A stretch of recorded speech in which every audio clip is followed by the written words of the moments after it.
Hi folks, I am Rishika Gupta, software engineer at LinkedIn. Welcome to Learn Then Code supported by Newton School. आज की video में हम देखने वाले हैं client server architecture. Client server architecture क्या होता है, 2 tier architecture, 3 tier architecture and n-tier architecture में क्या डिफरेंसेस होते हैं, कहाँ पे हम इसे यूज करते हैं, थिक क्लाइंट क्या होता है, थिन क्लाइंट क्या होता है, and a lot more about this topic. So make sure you watch this video till the end, and without any further delay, let's get started. So let's first see client server architecture क्या होता है. So client server architecture में हमारे पास दो parts होते हैं. First is your client and second is your server. इसे अगर हम पिक्चराइज कर पाए, so you can say कि जो सर्वर होता है हमारा वो एक सेंट्रलाइज्ड एरिया होता है जो सारे क्लाइंट से कम्युनिकेट कर सकता है. So let's say there are 4 clients in your system and सारे क्लाइंट्स हमारे किससे कम्युनिकेट करेंगे, हमारे सर्वर से. एंड जो सर्वर होगा वो हमारा फर्दर कम्युनिकेट करेगा डेटाबेस से. That's how we can picturise the client server architecture. So this is client 1, client 2, client 3 and client 4. तो देखो अब इसमें क्या होगा, हमारा जो क्लाइंट है उसे अगर कोई भी चीज चाहिए तो वो क्या करेगा, हमारे सर्वर के ऊपर एक रिक्वेस्ट करेगा. देन हमारा सर्वर क्या करेगा, वो यहाँ पे एक लॉजिक रन करेगा, या फिर जो भी हमें डेटा मैनिपुलेशन करनी है, जो भी सारी चीज़ें रिक्वायर्ड हैं, डेटाबेस से अगर कम्युनिकेशन रिक्वायर्ड है तो वो करेगा. एंड उसके बाद जितनी भी मैनिपुलेशन करनी है डेटा के ऊपर, वो सारी चीज़ें करने के बाद हमें एक रिस्पॉन्स देगा जो बैक टू कहाँ जाएगा, क्लाइंट के पास.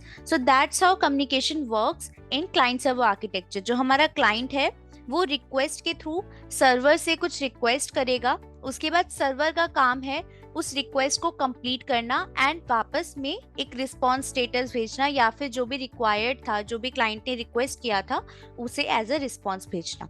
So that is the basics of client server architecture.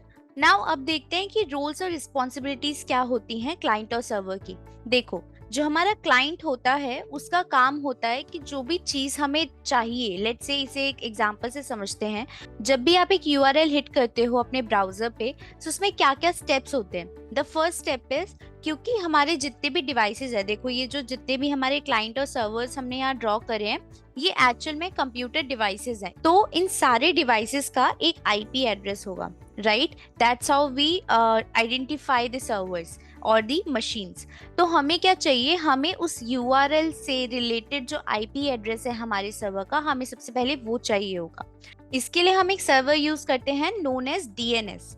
तो डीएनएस हमारा क्या होता है, it is domain name system.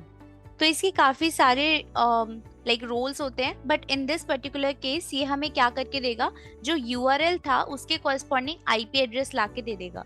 And एक बार हमें अपने सर्वर का आईपी एड्रेस पता चल गया तो जो भी वेबसाइट हमने रिक्वेस्ट करी है वो रिक्वेस्ट हमारा इस आईपी एड्रेस के ऊपर चला जाएगा, राइट. क्योंकि हम अपने क्लाइंट से, लेट्स से ये जो आपका क्लाइंट है ये एक ब्राउजर है, राइट. अब इस ब्राउजर ने रिक्वेस्ट तो किया, लेकिन ये रिक्वेस्ट कहाँ जाना है, किस आईपी एड्रेस पर जाना है, वो हमें पता चला डीएनएस के थ्रू. एक बार हमें ये पता चल गया तो हमारे सर्वर ने क्या किया, इस वेबसाइट से रिलेटेड जितने भी हमारी फाइल्स थी, जावास्क्रिप्ट फाइल, सीएसएस फाइल, वो सारी हमें बैक टू क्लाइंट भेज दी through our response. So that's how the communication works between the client server architecture. So इसमें हमारा एक क्लाइंट होगा जो रिक्वेस्ट करेगा, सर्वर होगा जो रिस्पॉन्स देगा. Now let's see thick client and thin client क्या होता है, इनके बीच में डिफरेंसेस क्या होते हैं. सो देखो अभी हमने बोला था कि जो लॉजिक होगा ये हमारा सर्वर साइड डिसाइड करेगा, which is usually the case in most of the scenarios. But अगर हमें कई बार ऐसा चाहिए हो कि हमारा जो रिस्पॉन्स है वो हमारे यूजर तक बहुत जल्दी पहुंचे एंड हमें ये नेटवर्क रिक्वेस्ट ना करनी पड़े, तो उस केस में हम क्या करते हैं, हम अपना कुछ लॉजिक क्लाइंट साइड भी रख सकते हैं. फॉर एग्जाम्पल जो भी आपके एडिटिंग सॉफ्टवेयर्स होते हैं या कुछ केसेस में गेमिंग सॉफ्टवेयर्स भी होते हैं, उनमें हम थोड़ा लॉजिक क्लाइंट साइड भी रखते हैं, सो दैट सारी मैनिपुलेशन हमारे सर्वर पर ना हो एंड हर मैनिपुलेशन के लिए हमें ये नेटवर्क कॉल ना लगानी पड़े. In that case we call our client as thick client. And thin client का मतलब क्या होगा, इसका ऑब्वियसली ऑपोजिट. थिन का मतलब हो गया कि आपका जो क्लाइंट है उसका मेन फंक्शन क्या है या मेन रोल क्या है, वो सिर्फ अपनी रिक्वेस्ट सेंड कर देगा सर्वर को एंड रिस्पॉन्स जो है वो कैप्चर कर लेगा। सो लॉजिक वाला जो पार्ट है इन दिस केस वो खाली हमारा सर्वर साइड रहता है। नाउ ये आपके सिस्टम के ऊपर या आर्किटेक्चर के ऊपर डिपेंड करता है कि आपको अपना लॉजिक रखना है क्लाइंट साइड या नहीं रखना। And also it is also possible कि आप थोड़ा सा लॉजिक अपने क्लाइंट साइड पे रखो एंड बाकी जो मेन लॉजिक है, बाकी जो डेटा मैनिपुलेशन या प्रोसेसिंग है वो आप अपनी सर्वर साइड कर सकते हो। नाउ अब अगर आप इस सिस्टम को क्लोजली देखो, यहाँ पे हमारे पास सिर्फ दो इंपॉर्टेंट चीजें हैं। First is your client and second is your server. That is why it is known as two tier architecture. And अगर हम इसे ड्रॉ करें तो हम सिंपल ऐसे बना सकते हैं कि ये हमारा एक क्लाइंट है, ये हमारा एक सर्वर है।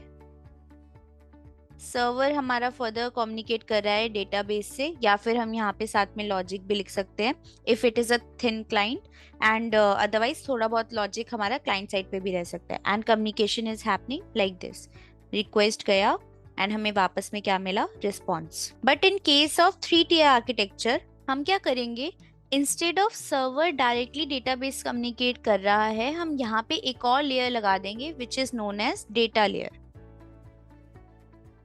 तो देखो इसमें कैसा हमारा आर्किटेक्चर दिखेगा, दिस इज योर क्लाइंट और you can say the presentation layer, क्योंकि इसका मेन काम होगा प्रेजेंटेशन को हैंडल करना, कैसे हमारा यूआई दिखेगा, कैसे हमें यूजर से इंटरेक्ट करना है, वो सारी चीजें हैंडल करना। सो this is your presentation layer.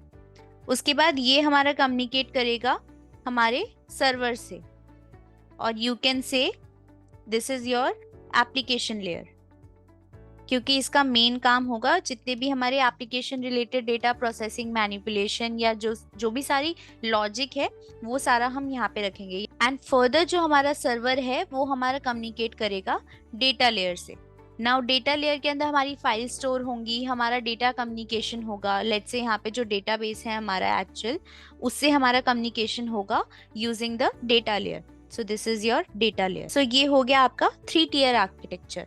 अब एन टियर आर्किटेक्चर क्या होता है, एन टियर आर्किटेक्चर, इसमें हम क्या करेंगे, हम फर्दर लेयर्स ऐड करते जाएंगे based on our requirement. Let's say हम क्या कर सकते हैं, सर्वर और डेटा के बीच में एक कैशिंग लेयर लगा सकते हैं। देन उसके बाद हम क्लाइंट और सर्वर के बीच में लेट्स से लोड बैलेंसिंग लगा सकते हैं। लोड बैलेंसिंग का मतलब क्या हो गया, जैसे अगर आपके पास ये क्लाइंट बहुत सारी रिक्वेस्ट कैप्चर कर रहा है, लेट्स से मल्टीपल यूजर्स एक बार में क्लाइंट को यूज कर रहे हैं, सो उन सारी रिक्वेस्ट को कैसे हमें हैंडल करके अपने सर्वर पर भेजना है, उसके लिए भी हम एक सेपरेट लेयर लगा सकते हैं।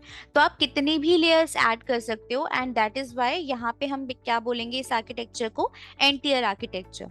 सो बेसिकली आपका एक क्लाइंट होगा, देन उसके बाद यहाँ पे बहुत सारी सर्विसेज होंगी जितनी भी आपको ऐड करनी है based on your requirement.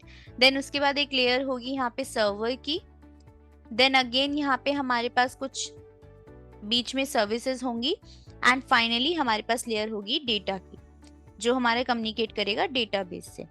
And also even in this case you can have different layers की मास्टर डीबी कौन सा है, स्लेव डीबी कौन सा है, and something like that. So you can add as many layers as you can in the n tier architecture. So I hope you like this video, and if yes, do hit the like button and share it with your friends.